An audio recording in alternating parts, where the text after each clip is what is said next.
Today we're going to make the viral tiramisu chia pudding, and we're going to make it dairy-free and vegan. So we're going to use non-dairy milk, and I'm actually going to make two versions. One has just the non-dairy milk and the other one has a vegan yogurt and vegan milk. This is a very easy recipe. Let's get started with the first one, which is going to be just the one with the non-dairy milk. We're going to start out with 2 tablespoons of chia seeds, a half a cup of non-dairy milk. I'm using soy milk, but you can use whatever plant-based milk that you like. You want to put those chia seeds in first. It mixes better when you put the chia seeds in first for when you're using all liquid. And now you want to mix, and then let it sit for a minute or so, and then mix some more and do that a few times. So you want to avoid the chia seeds clumping together. To make it the tiramisu, for the coffee component, I'm just going to use this freeze-dried coffee that I like, instant decaf freeze-dried coffee. And trust me, it's not like Senka or like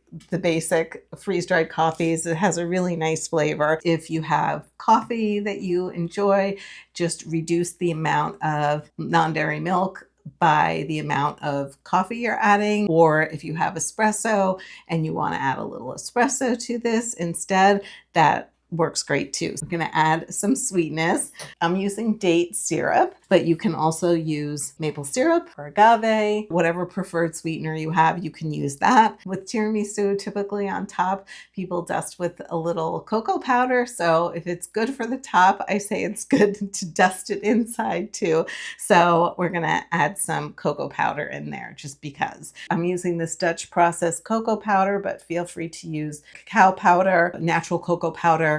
Either one is fine, but I love the rich, dark, chocolatey flavor that you get with the Dutch processed cocoa powder or the baking cocoa. Now we're just going to put a lid on this and get it into the refrigerator. You want to let it sit for at least 2 hours or up to overnight is ideal. And then let's do the one with the yogurt.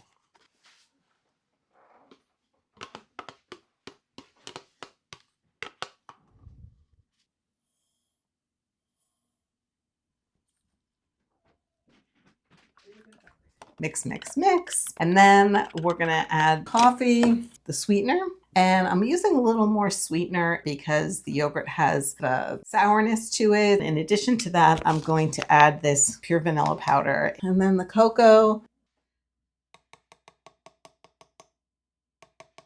Mix that all up.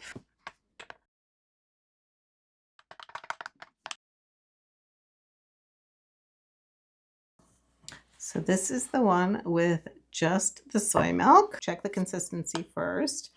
Okay, so you can see that's pretty thick. I added some more milk to this to get it to the consistency I prefer. Let's try it.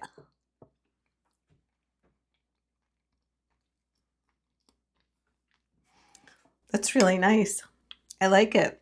It's got a nice flavor.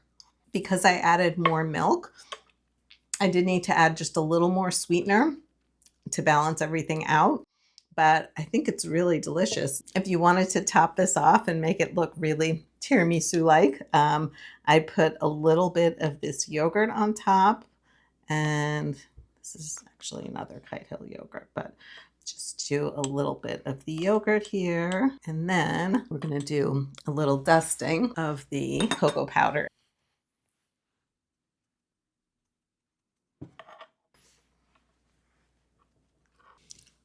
That's not bad. That's really good. Super delicious.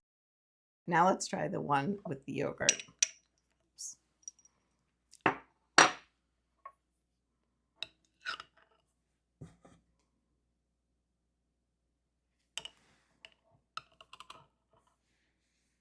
So this is the one that has the yogurt in it.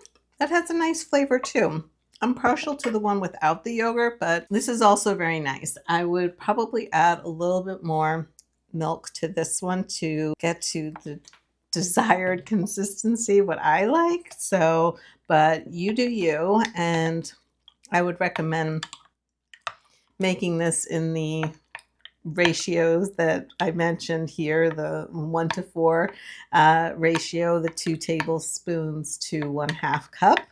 And and see how you like it. And then you can always adjust it like I did here. I'll leave the recipe in the description below. I hope you try this and enjoy this. I hope you enjoyed this video, and let me know in the comments below if you try this and what you think, and if there are other kinds of recipes or things you'd like to see here on the channel. And yeah, looking forward to seeing you next time. I'll leave the link to these jars. They're so cute. I'll leave that in the description as well.